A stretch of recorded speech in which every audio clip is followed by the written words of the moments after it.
Welcome to Autism Knows No Borders, a podcast where people connected to autism inspire change and build community. Together with the Global Autism Project, I'm your host, Rachel Harmon, a professional with over a decade of experience in the field of autism services, outreach, and advocacy. Do you find social situations difficult to navigate? Have you ever been confused when trying to engage in a conversation? Whether you're autistic or not, you'll want to listen to this episode, which is part 2 of my conversation with Eren Niederhoffer. He talks about how he's created networking events to help autistic and non-autistic people understand each other better. Eren Niederhoffer is an autistic self-advocate, community networker, and public speaker. In this conversation, among other things, we discuss useful communication strategies for autistic people, some of Eren's rules for social events, the need to replicate Eren's community model with young children, how learning about friendships can help you learn about romantic relationships, and tips for autistic and non-autistic people about how they can learn from each other. In this episode, discover what's possible when community deepens understanding. And now I present you Eren Niederhoffer. All right, Eren, let's talk about your networking and friendship circles. Ooh, my favorite. You're speaking my language. Yeah, and we know that it's a common misconception that autistic people are antisocial or, that they don't want friends. It's not that we are antisocial or don't want friends. It's that we struggle so hard to socialize because of nonverbal cues or need training on making friends that it becomes a struggle. And who wants to live their life doing entire struggles? So it's not that we don't want to, it's that it's so difficult that many autistics decided it's not worth it. I myself struggled. I used to be part of the Jewish community, but it just felt isolated, excluded. Nobody wanted to talk with the autistic. So I delved myself into different groups. I tried the meetup.org organization, trying to do different socials there. Again, struggled. I found opportunities. I wanted to socialize. I wanted to make friends. I just wasn't good at it for a long time. And I only made it to where I am because I persisted. But that's a struggle. I continuously suffered through the struggles. And I cannot blame autistics for not wanting to go through that. I understand exactly where they're coming from. So what I gradually learned to do is through the few friends I had, I built socials of my own. If I couldn't go to these socials or couldn't go to all these people, I would bring them to me.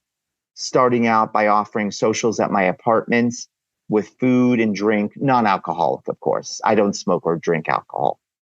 I basically gave people the opportunity not only to have a social experience, whether board games, video games, card games, and a potluck, I gave them the opportunity to grow their social skills. And eventually, more people joined. I tried again with Meetup and built a small meetup. I'm no longer part of it, but I basically brought people to me and started working with them on helping them build their own socials. So not only was I drawing people to me, I was helping other people draw people to them. I worked with them on what I had learned, the skills I had learned, the social skills, and how to host. And now there are at least 5 of me and my friends who host our own socials, who bring people together. And other people come to those socials, not only for friendship, but to learn how to be friends.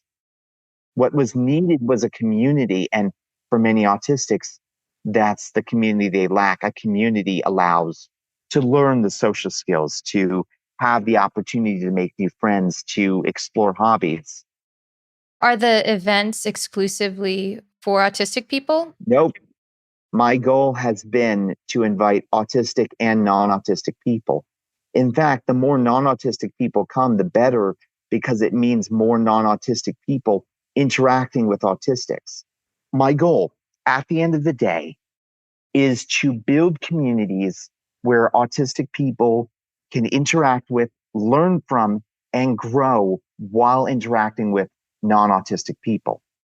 It was such a struggle for me. Like I said, I don't want people to go through the loneliness or the pain that I've gone through. So building communities, building foundations, lifting other people up to where they can do what I'm doing is what I'm trying to accomplish.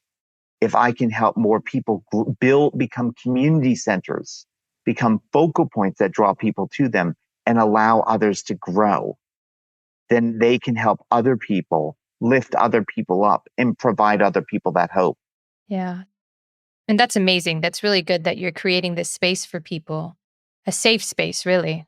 That's why I go to different networking events and try to find both people on and off the spectrum who are interested in these types of things. I try to basically bring other people together. I found that even if you don't have the most money, aren't the best attractive, I'm still trying to lose 20 pounds. I'm on my way. I can finally fit into one size smaller of a shirt. So I'm off halfway there. But my goal has been finding different people, learning what they want, and trying to connect them with other people who have what they want. By doing that, I build communities, networks, and opportunities. And you mentioned earlier some of those struggles that autistic people might face in social situations. What are some of the tips that you give them or some skills that you try to teach? One thing I can always recommend is pause and think about what you're going to say.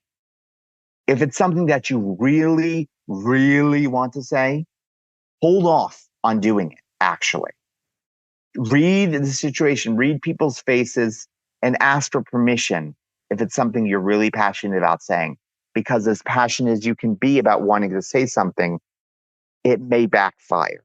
And you may want to and by checking with the people you're trying to talk to about this, by asking their permission first, even if you accidentally screw up, they will see that you had good intentions. And not only will that weather the blow, they will respect that you were being polite and wanting to ask for their permission first on talking about something. If there's something you're passionate about wanting to share with them, ask them if they have like a few minutes for you to explain something. Put the ball in their court by making sure that you care about their comfort, their well-being, their permission that matters to you. And you can show these people that you value them and their time, and they will value that you are being considerate. And in doing so, you will basically earn their respect and they will appreciate you because thoughtfulness, decency, concern and respect and empathy, those factors go a long way towards people willing to tolerate, put up with, or respect you. Okay. So that's a good tip. What else? Listen more than talk in those situations. Be more mindful about what the situation is. Don't try to change it to make it about you. Try to make it about them. Try to ask them questions that are not personal, but related to what they are talking about, whether it be an activity, a hobby. Try to make them feel comfortable talking about what they want to discuss to you. Show that you are a good listener and wait for them to give you the chance to talk about yourself. Now, for many autistics, there's so much they want to say about themselves. I can't blame them for that. But the important part is waiting for the permission to be given.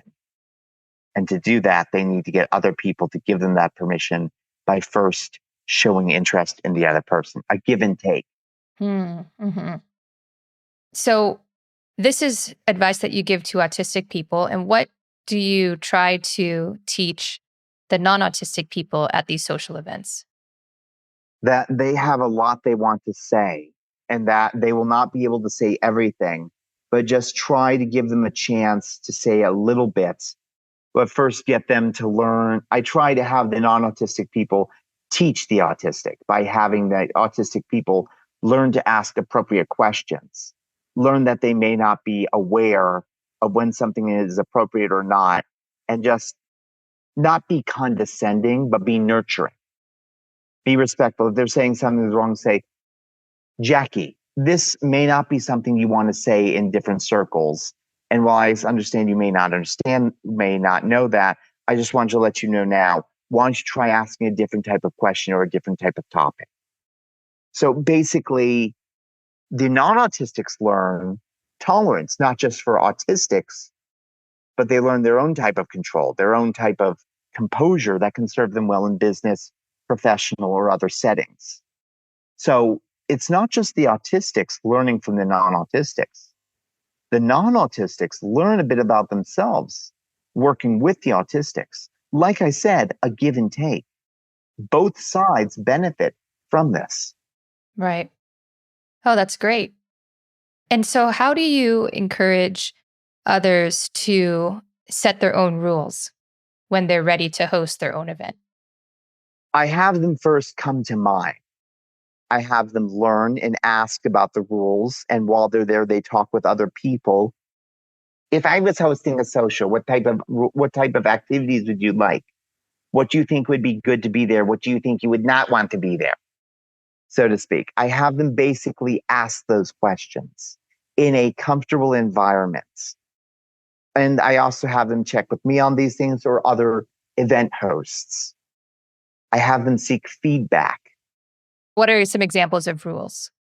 One example of rules, no hitting on others. You're there to make friends. Don't going to the social expecting, oh, here's a girl, I'm going to hit on her. No. We forbid that. Why? Does it just get confusing that way? Because there's been a lot of examples where we had to remove certain members starting out because we wanted to make sure the girls felt safe. And there were some guys that didn't respect boundaries. Okay. And boundaries are one of the most important rules. No means no. Respect boundaries. If somebody feels uncomfortable, stop bothering them. If someone states, I think I don't want to talk to you anymore, they respect that. So that's a really important rule. We want both men and women to feel safe, to feel like they have a safety bubble. And this has been especially the case for women who go to these socials expecting that they will have their privacy respected, their boundaries respected, etc. So those are rule number one, among other things. 2, no religion, no politics. A lot of people feel very strongly about both. We're just trying to provide that safe space. So no trying to force your religion or politics upon others.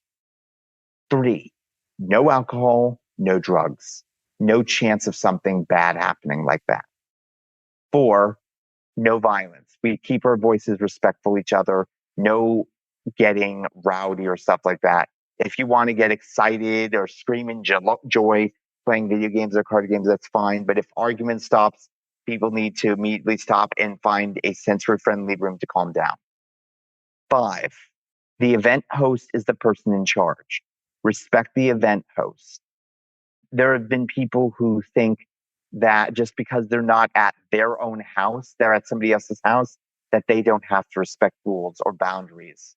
And that if the event host has the right to remove them permanently from their socials. And always be sure to ask questions at the social if you're not sure if something is acceptable or not, because it's important to ask questions. 6, personal space. Do not touch another person at the social unless they have given permission. This can include touching the shoulder, hand, shake, hug, etc. They are not to be done unless the person in question has given explicit permission. Yeah, that's really important, especially for some autistic people who might be sensitive to physical touch. Exactly. So setting up those rules, those boundaries, so people can feel safe, respected, and acknowledged, etc. Those are some of the important rules. Mm-hmm. How many people usually turn up at these events? We've managed to limit it to 10 to 15, but during my birthday party in March, we had 34 people. Okay, it's a pretty good group. It was going to be over 40. And what's some of the feedback that you get after the events? They felt validated. They made new friends. They got to have fun. They basically did not feel alone. They felt like they had something to look forward to. And they also learn a few things, learn different interests, interactions, new social skills, new rules, new understanding of people. Yeah. Well, again, that's just so important for this population to feel that sense of belonging. The community and safe space allow growth. Hey, Rachel here. Do you know anyone else who might benefit from listening to this episode? Maybe an autistic person seeking to expand their social circles. I encourage you to share this episode with them if you'd like to help them out. And now, back to the conversation. Can you share a moment from one of these events that kind of stand out to you? Maybe it was an interaction between an autistic person and a non-autistic, or just a moment that you think was really special. This was back when I was still in a relationship. I and several other people, one of our event hosts was talking about his interest in finding a relationship. And like I said, we're not a dating social. We're a friendship social because I believe that friendship leads to relationship. I'm not a fan of the speed dating. I prefer to get to know people before I ask them out. So the person can feel comfortable around me and not uncomfortable, so to speak. But we were all sharing our dating experiences, our experiences with the same or opposite genders, etc. Everyone was coming together to offer different feedback. So we had all shared our different knowledge to help another person. We were all coming together and we were each learning something about ourselves in that process. So the sharing of knowledge, the sharing of do's and don'ts, the sharing for other people in said social who had not been in relationships, they learned certain things as a result from it. So it was a learning experience for everyone for making relationships down the road. Yeah. Oh, that's really great. Could you share some of the things that you talked about in that conversation?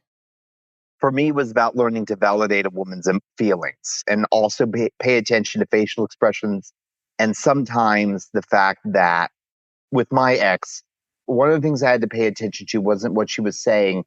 It was what she was expecting me to take away from her words. If there was something she was meaning to say. Also, the need for stepping outside of your comfort zone. You may expect your romantic partner to share in your interests, but you also need to share in hers. Understand that just because you're in a relationship, that does not make you entitled to type things. There's the emotional aspect. A girlfriend can still say no, and you have to respect those no's.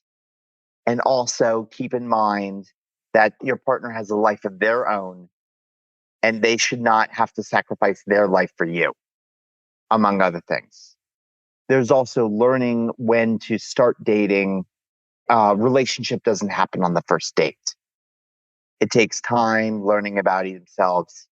And of course, the skills learned from being able to listen to others, learning how to accommodate people's interests or learn about other people's interests go a long way. Friendship. What you learn from friendship goes a long way towards relationship. Yes, absolutely. So in a sense, I suppose I do prepare people for relationships by learning about validation of feelings, stepping outside comfort zones, learning to give and take in friendships and helping each other out and making it about community rather than just the individual. Mm-hmm. Is your ex also autistic or is she non-autistic? She's autistic. Okay. We're still friends now. That's good. I'd rather have 100 female friends than one more bad relationship. But what I've learned is the importance of maintaining bridges. Mm-hmm. I'm not opposed to dating a non-autistic, but right now where I'm at, I mainly interact with mostly autistics, although I'm open to non-autistics. I just want to make friends first. Yeah, that's important. And like you said, relationships can come from some of those friendships later down the road. A friendship is a relationship in its own way. It's just a different range of them. But for me, having friends, relationships that are friendship, is still very, very important to me. I didn't know friendship until I was an adult. By then, it was just struggle.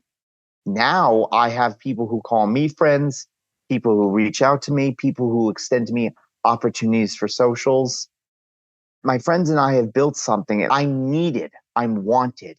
And it's a wonderful feeling. And I just want to share that feeling with others to help them feel wanted and needed too. Yeah. Is there a way to kind of replicate what you're doing here and create it for younger autistic people? That's what I'm trying to accomplish. I think part of the issue is for the younger people that requires their parents being able to interact, to work together. In fact, Friday next week, I'm going to be speaking to a community school, to a bunch of parents of people with disabilities, where I'm going to encourage those parents to form a parent support group where those parents get to know each other, get to work together, and build those communities with their kids. The trick for that would be the parents willing to get to know each other, the parents building the network. We see so many times parent teacher conferences and the like. How many times have those parents in the different communities come together, built that network?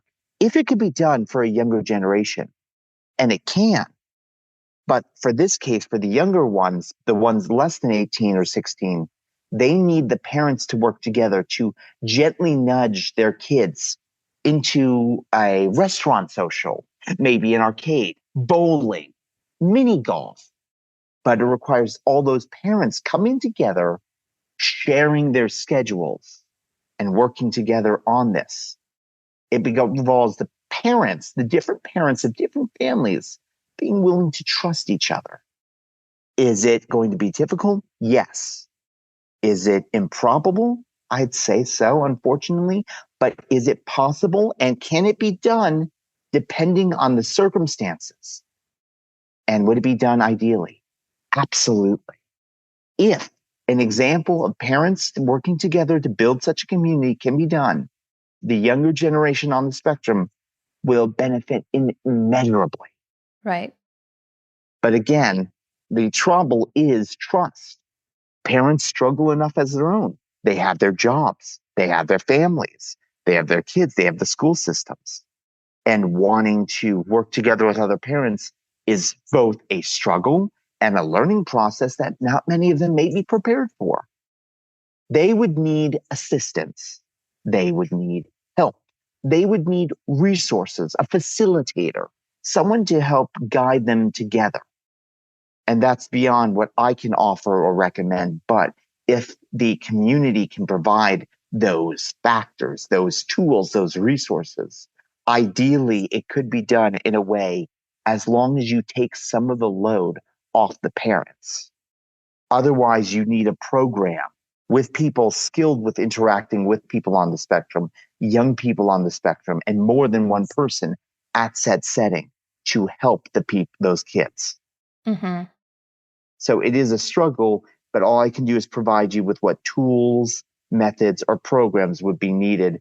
But oh, yes, it can most certainly be done. And the earlier, the better, because those kids will end up being far better developed and far greater than what I could ever hope to be. And if what I've done can lead to boys and girls doing that and surpassing me in every single way, oh, to see such a future, to see such a thing happen. Yeah. All right, Eren. So, in general, when thinking about autistic people and social skills and making friends, what advice would you give them just as a starting point? The autistics or the non-autistics? Let's say both. Dear autistics, you will forever be learning new things. And it will always be a struggle, but each step of progress you make will be climbing a mountain. But with your learning, you will learn things that many non-autistics have never conceived of, and eventually you will be teaching them. And they will be grateful to you, just as your fellow autistics will. As long as you focus not simply on yourself, you are welcome to care about your needs, your wants. But don't forget that you are part of a community, and to lift each other up, you will all achieve not only your goals, you'll find happiness. For the non-autistics, remember that for autistics, many of us do not have this naturally. We are forever learning. But what you learn from trying to teach us or learn from us, we will help you in your own life. And you will gain some very loyal friends who will stick with you through thick and thin out of sheer gratitude. We will do our best to repay that kindness 100-fold. We lift each other up. We are humans. We are community. And together, everyone achieves more. Team. Perfect. Beautifully said. Thank you, Eren. Thank you for your time. And how can people learn more about you? They can reach out to me on social media with any questions. I've provided my LinkedIn. You also welcome to provide my email address, my Gmail. I'd rather not have my phone be blown up with notifications. So if they want to email me, I can send them documents, video links, or other alternatives. If they would like to take part in some of the panels, LGBT, women, African American, people of color, we could always, I'm working with several organizations that are trying to do diversity, and I would welcome the chance to work with some of them. If they want to set up some socials of their own or talk with stuff, I'd be glad to work with them on ideas, on suggestions, proposals, and the like. I'm offering all the support for free. I just want to make sure that people don't go through the struggles I did. Yeah. Well, thank you for everything that you do, Eren. Thank you for giving me a chance to make my voice heard. Thanks for tuning in to Autism Knows No Borders. If you enjoyed this episode, please share it with one person who you think will find value in it too. By doing so, you'll be helping us to improve access to autism services around the world. Thanks for listening. Take care.